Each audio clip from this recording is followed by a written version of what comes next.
Super 8இல் USA மற்றும் ஆப்கானிஸ்தான் பரிதாபமாக வெளியேறிய பாகிஸ்தான், நியூசிலாந்து, இலங்கை அணிகள். Welcome to sports 7. இது உங்கள் ஸ்போர்ட்ஸ் 7. ICC மென்ஸ் 2024 லீக் சுற்றுகள் முடிஞ்சு சூப்பர் 8 போட்டிகள் தொடங்க இருக்குது. அந்த சூழலில் அப்படியே யார் யார் சூப்பர் 8க்கு தகுதி பெற்றிருக்காங்க அப்படின்னு சொல்லி பார்த்தோன்னா, ஆஸ்திரேலியா மற்றும் வெஸ்ட் இண்டீஸ் கூட சவுத் ஆஃப்ரிக்கா 3 அணிகளும் அந்தந்த குரூப்ஸில் டேபிள் டாப்பர்ஸாக விளையாடின 4-4 ஆட்டத்தை ஜெயிச்சு அவங்களுடைய முதல் இடத்தை உறுதிப்படுத்தியிருக்கிறாங்க. இன்னொரு டீமுடைய டாப்பரான இந்தியன் டீம் 4 போட்டிகளில் 3 வெற்றியும், ஒரு போட்டி மழையால் கைவிடப்பட அதில் கிடைச்ச ஒரு பாயிண்டோட சூப்பர் 8க்கு தகுதி பெற்றிருக்கிறாங்க. அப்படியே கீழே பார்த்தோம் அப்படின்னு சொன்னால், பங்களாதேஷ் மற்றும் ஆப்கானிஸ்தான் அணிகள் தலா 3 வெற்றிகளோட சூப்பர் 8க்கு தகுதி பெற்றிருக்க, இன்னொரு பக்கம் இங்கிலாந்து மற்றும் USA அணிகள் 2 வெற்றிகள் மற்றும் ஒரு ரெயின் அவுட் பாயிண்ட் வழியாக சூப்பர் 8க்குள்ளே நுழைஞ்சிருக்கிறாங்க.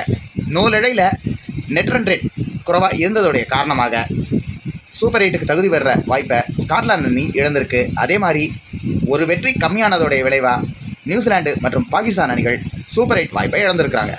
கிட்டத்தட்ட சொல்லணும்னா, நியூசிலாந்து வேர்ல்ட் கப் விளையாட ஆரம்பித்ததுலேருந்து கிட்டத்தட்ட 1992 பிறகு தொடர்ச்சியாக 1992லேருந்து எல்லா வேர்ல்ட் கப் போட்டிகள்லேயுமே சிறப்பான பர்ஃபார்மன்ஸை நியூசிலாந்து அணி கொடுத்து குறைஞ்சபட்சம் சூப்பர் 8 அல்லது டாப் 4 நிலைக்கு முன்னேறி அவங்களுடைய அசத்தலான ஆட்டத்தை தொடர்ச்சியாக காட்டுவாங்க.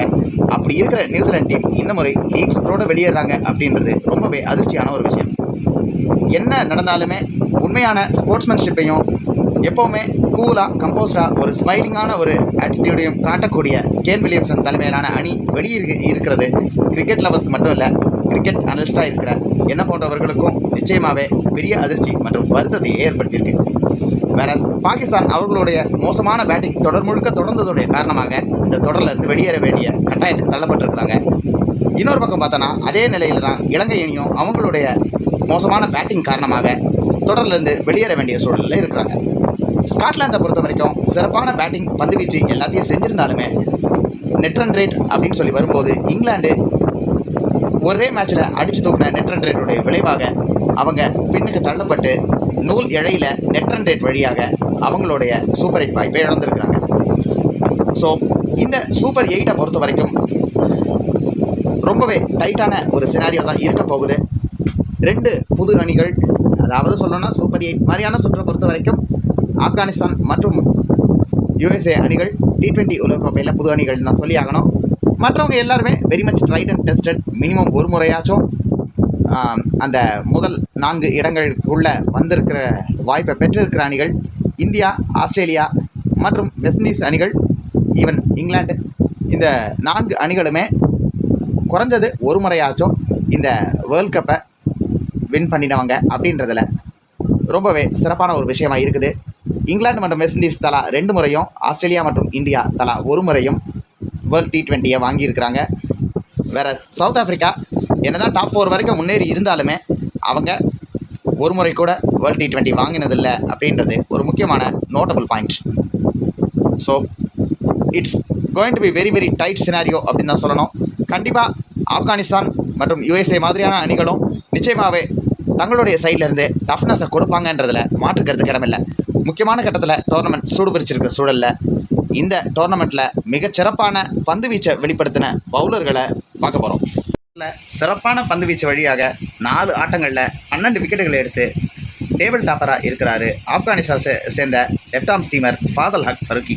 வேறு லெவலில் பவுலிங் போட்டிருக்கிறாரு. அதுலேயும் உகாண்டா கிட்ட அவர் போட்ட நெருப்பு பறக்கிற ஸ்பெல் வேறு மாதிரின்னு சொல்லலாம்.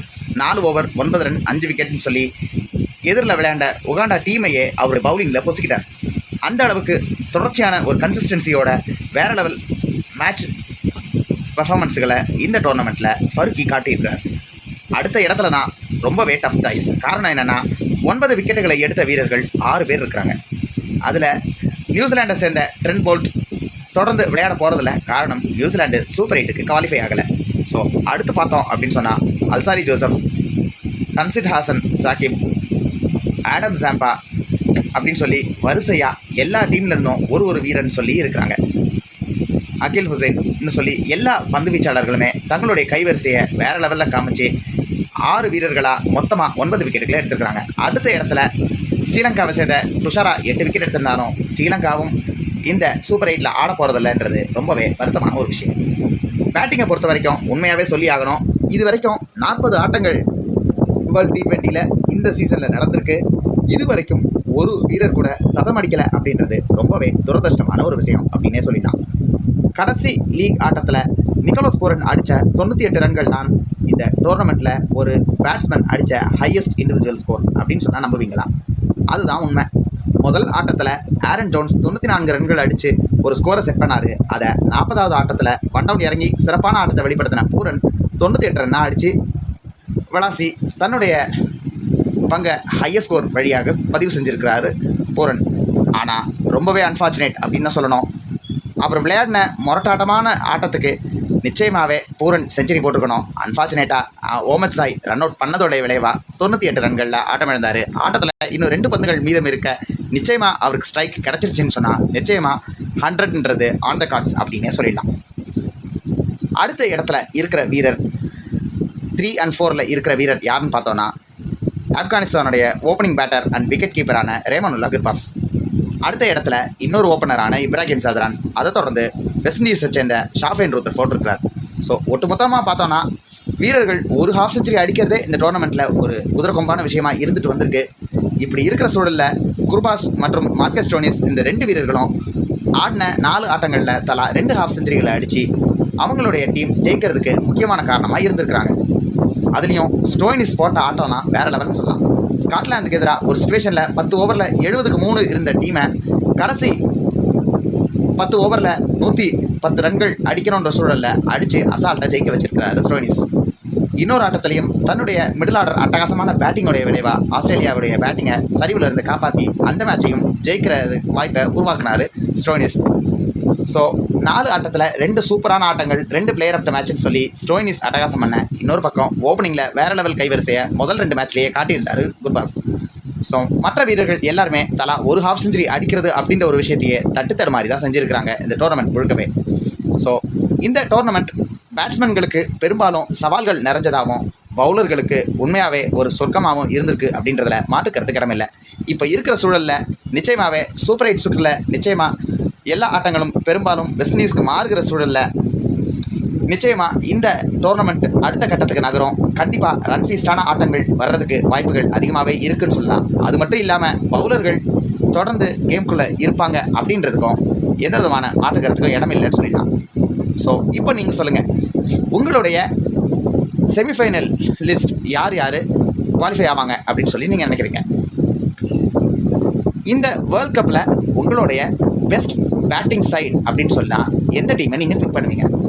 பதில்களை கமெண்ட் செக்ஷனில் போஸ்ட் பண்ணுங்கள். வீடியோ பிடிச்சிருந்தா லைக் பண்ணுங்கள். மறக்காமல் உங்களுடைய ஃப்ரெண்ட்ஸ்க்கு வீடியோவை ஷேர் பண்ணுங்கள். நம்ம ஸ்போர்ட்ஸ் சேனலில் சப்ஸ்கிரைப் பண்ணிட்டு கூடவே பெல் ஐகானை ப்ரெஸ் பண்ணுங்கள்.